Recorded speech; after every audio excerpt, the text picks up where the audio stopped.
They sent Lockhart in first. Harry was pleased to see that he was shaking.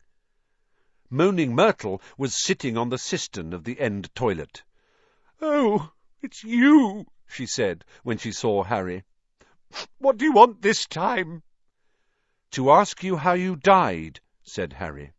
Myrtle's whole aspect changed at once. She looked as though she had never been asked such a flattering question. "Oh, it was dreadful," she said with relish. "It happened right in here. I died in this very cubicle. I remember it so well. I'd hidden because Olive Hornby was teasing me about my glasses. The door was locked and I was crying, and then I heard somebody come in. They said something funny. A different language, I think it must have been. Anyway, what really got me was that it was a boy speaking, so I unlocked the door to tell him to go and use his own toilet. And then," Myrtle swelled importantly, her face shining, "I died." "How?" said Harry. "No idea," said Myrtle in hushed tones. "I just remember seeing a pair of great big yellow eyes. My whole body sort of seized up, and then I was floating away." She looked dreamily at Harry. "And then I came back again. I was determined to haunt Olive Hornby, you see. Oh, she was sorry she'd ever laughed at my glasses." "Where exactly did you see the eyes?" said Harry. "Somewhere there," said Myrtle, pointing vaguely towards the sink in front of her toilet. Harry and Ron hurried over to it. Lockhart was standing well back, a look of utter terror on his face. It looked like an ordinary sink. They examined every inch of it, inside and out, including the pipes below. And then Harry saw it. Scratched on the side of one of the copper taps was a tiny snake. "That tap's never worked," said Myrtle brightly, as he tried to turn it. "Harry," said Ron, "say something in Parseltongue." But Harry thought hard. The only times he'd ever managed to speak Parseltongue were when he'd been faced with a real snake. He stared hard at the tiny engraving, trying to imagine it was real. "Open up," he said. He looked at Ron, who shook his head. "English," he said. Harry looked back at the snake, willing himself to believe it was alive. If he moved his head, the candlelight made it look as though it was moving. "Open up," he said. Except that the words weren't what he heard. A strange hissing had escaped him, and at once the tap glowed with a brilliant white light and began to spin. Next second, the sink began to move. The sink, in fact, sank, right out of sight, leaving a large pipe exposed, a pipe wide enough for a man to slide into. Harry heard Ron gasp and looked up again. He had made up his mind what he was going to do. "I'm going down there," he said. He couldn't not go, not now they had found the entrance to the chamber, not if there was even the faintest, slimmest, wildest chance that Ginny might be alive. "Me too," said Ron. There was a pause. "Well, you hardly seem to need me," said Lockhart, with a shadow of his old smile. "I'll just—" He put his hand on the doorknob, but Ron and Harry both pointed their wands at him. "You can go first," Ron snarled. White-faced and wandless, Lockhart approached the opening. "Boys," he said, his voice feeble. "Boys, what good will it do?" Harry jabbed him in the back with his wand. Lockhart slid his legs into the pipe. "I really don't think—" he started to say, but Ron gave him a push, and he slid out of sight. Harry followed quickly.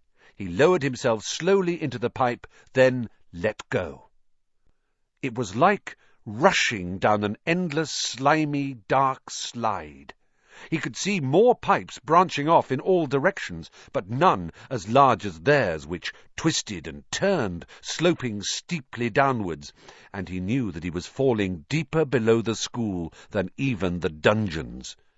Behind him he could hear Ron thudding slightly at the curves. And then, just as he had begun to worry about what would happen when he hit the ground, the pipe levelled out, and he shot out of the end with a wet thud, landing on the damp floor of a dark stone tunnel, large enough to stand in.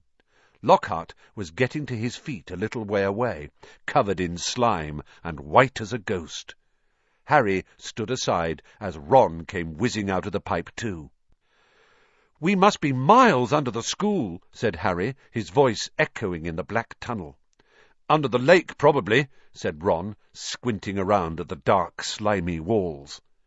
All three of them turned to stare into the darkness ahead. "Lumos," Harry muttered to his wand, and it lit again. "Come on," he said to Ron and Lockhart, and off they went, their footsteps slapping loudly on the wet floor. The tunnel was so dark that they could only see a little distance ahead. Their shadows on the wet walls looked monstrous in the wand-light. "Remember," Harry said quietly as they walked cautiously forward, "any sign of movement, close your eyes straight away." But the tunnel was quiet as the grave, and the first unexpected sound they heard was a loud crunch as Ron stepped on what turned out to be a rat's skull. Harry lowered his wand to look at the floor and saw that it was littered with small animal bones. Trying very hard not to imagine what Ginny might look like if they found her, Harry led the way forward round a dark bend in the tunnel. "Harry, there's something up there," said Ron hoarsely, grabbing Harry's shoulder. They froze, watching. Harry could just see the outline of something huge and curved, lying right across the tunnel. It wasn't moving. "Maybe it's asleep," he breathed, glancing back at the other two. Lockhart's hands were pressed over his eyes. Harry turned back to look at the thing, his heart beating so fast it hurt. Very slowly, his eyes as narrow as he could make them and still see, Harry edged forward, his wand held high. The light slid over a gigantic snakeskin of a vivid, poisonous green, lying curled and empty across the tunnel floor. The creature that had shed it must have been 20 feet long at least. "Blimey," said Ron weakly. There was a sudden movement behind them. Gilderoy Lockhart's knees had given way. "Get up," said Ron sharply, pointing his wand at Lockhart. Lockhart got to his feet. Then he dived at Ron, knocking him to the ground. Harry jumped forward, but too late. Lockhart was straightening up, panting, Ron's wand in his hand, and a gleaming smile back on his face.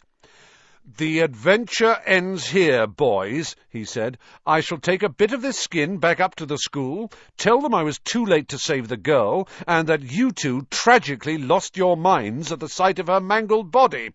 Say goodbye to your memories." He raised Ron's speller-taped wand high over his head and yelled, "Obliviate!" The wand exploded with the force of a small bomb.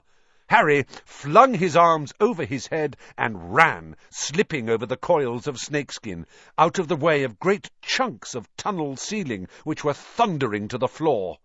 Next moment he was standing alone, gazing at a solid wall of broken rock. "Ron!" he shouted. "Are you okay, Ron?" "I'm here!" came Ron's muffled voice from behind the rockfall. "I'm okay. This Git's not, though. He got blasted by the wand." There was a dull thud and a loud "Ow!" It sounded as though Ron had just kicked Lockhart in the shins. "What now?" Ron's voice said, sounding desperate. "We can't get through. It'll take ages." Harry looked up at the tunnel ceiling. Huge cracks had appeared in it. He had never tried to break apart anything as large as these rocks by magic, and now didn't seem a good moment to try. What if the whole tunnel caved in? There was another thud, and another "Ow!" from behind the rocks. They were wasting time. Ginny had already been in the Chamber of Secrets for hours. Harry knew There was only one thing to do. "Wait there!" he called to Ron. "Wait with Lockhart. I'll go on. If I'm not back in an hour—" There was a very pregnant pause.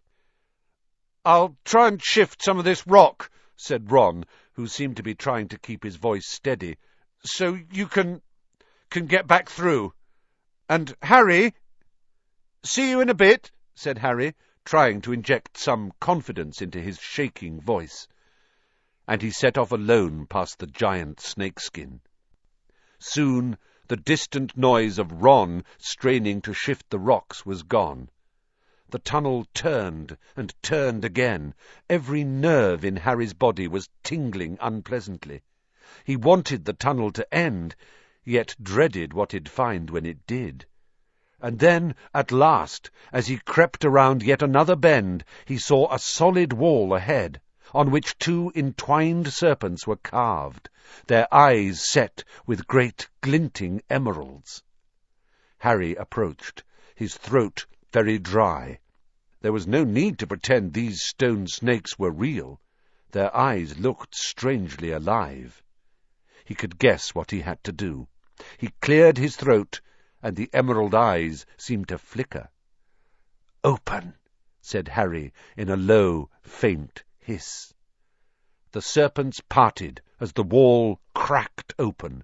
The halves slid smoothly out of sight, and Harry, shaking from head to foot, walked inside.